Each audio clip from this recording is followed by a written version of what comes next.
Ето ни го и първия кладенец за новата година. Допреди малко беше Гошко.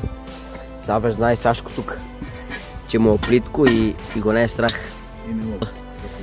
Ама водата ще ги изкараме. Така. Почистваме кладенци в цялата страна.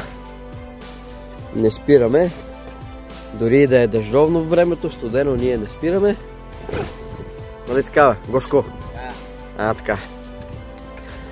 Изграждаме кладенци с циментови пръстени, доставяме циментови пръстени в цялата страна.